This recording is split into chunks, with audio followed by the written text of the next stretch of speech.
Au nom du Père et du Fils et du Saint-Esprit. Amen. Viens, Esprit Saint, viens en nos cœurs et envoie du haut du ciel un rayon de ta lumière. Viens en nous, Père des pauvres. Viens, dispensateur des dons. Viens, lumière de nos cœurs. Évangile de Jésus-Christ selon saint Marc. En ce temps-là, Jésus et ses disciples arrivaient sur l'autre rive, de l'autre côté de la mer de Galilée, dans le pays des Géraséniens.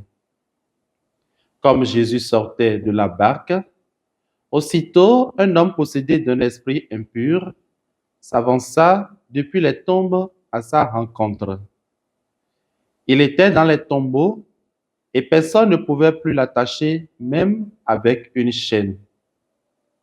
En effet, on l'avait souvent attaché avec des fers aux pieds et des chaînes, mais il avait rompu les chaînes, brisé les fers, et personne ne pouvait le maîtriser.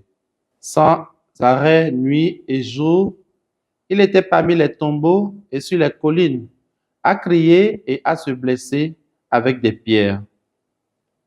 Voyant Jésus de loin, il accourut, se prosterna devant lui et cria d'une voix forte: Que me veux-tu, Jésus, fils du Dieu très haut?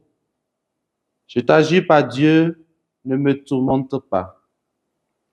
Jésus lui disait en effet: Esprit impur, sors de cet homme. Et il lui demandait: Quel est ton nom? L'homme lui dit: Mon nom est Légion, car nous sommes beaucoup. Et il suppliait Jésus avec insistance de ne pas les chasser en dehors du pays. Or, il y avait là du côté de la colline, un grand troupeau de porcs qui cherchait sa nourriture. Alors les esprits impurs supplièrent Jésus: Envoie-nous vers ces porcs et nous entrerons en eux. Il le leur permit. Ils sortirent alors de l'homme et entrèrent dans les porcs. Du haut de la falaise, le troupeau se précipita dans la mer. Il y avait environ 2000 porcs et ils se noyaient dans la mer. Ceux qui les gardaient prirent la fuite. Ils annonçaient la nouvelle dans la ville et dans la campagne, et les gens vinrent voir ce qui s'était passé.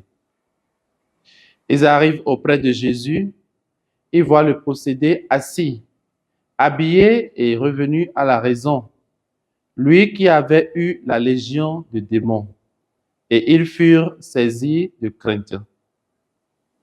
Ceux qui avaient vu tout cela leur racontèrent l'histoire du possédé et ce qui était arrivé au porc. Alors ils se mirent à supplier Jésus de quitter leur territoire. Comme Jésus remontait dans la barque, le possédé le suppliait de pouvoir être avec lui. Il n'y consentit pas, mais il lui dit: Rentre à la maison auprès des tiens, annonce-leur tout ce que le Seigneur a fait pour toi dans sa miséricorde. Alors l'homme s'en alla. Il se mit à proclamer dans la région de la Décapole ce que Jésus avait fait pour lui, et tout le monde était dans l'admiration. Acclamons la parole du Seigneur. Louange à toi, Seigneur Jésus. Bien-aimés dans le Seigneur, heureux de vous retrouver en cet instant du partage de la parole de Dieu. Nous sommes aujourd'hui le lundi 3 février 2025 et l'Église fait mémoire de Saint Blaise. Dans l'évangile de ce jour, nous voyons comment Saint Marc décrit l'exorcisme de Jésus que Jésus accomplit en territoire païen.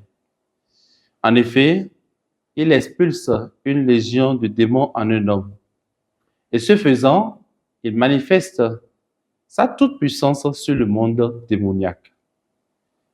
Redevenant un homme recréé par Jésus, Le possédé est devenu libre de toute entrave. Il est appelé désormais à aller annoncer la miséricorde de Dieu dans sa région. Bien-aimé dans le Seigneur, lorsque tu fais l'expérience de la présence de Dieu dans ta vie, lorsque Dieu te touche et que tu sens sa main salvatrice dans ta vie, tu ne peux que chanter sa miséricorde. Je voudrais dire à toi, mon frère, à toi, ma sœur, qui sans doute traverse des moments difficiles en ce moment, des moments qui suscitent désespoir et solitude, de tourner ton regard vers le Christ, ton Sauveur, afin qu'il te rétablisse dans sa dignité. Lui qui est le guérisseur par excellence. Cherche alors à aller à sa rencontre. Commence par accueillir sa parole dans ta vie et tu te verras libéré de toutes ces possessions qui te hantent. Que Saint Blaise, dont nous faisons mémoire aujourd'hui, intercède pour nous et que Dieu, dans toute sa miséricorde, vous bénisse et vous garde, le Père, le Fils et le Saint-Esprit. Amen.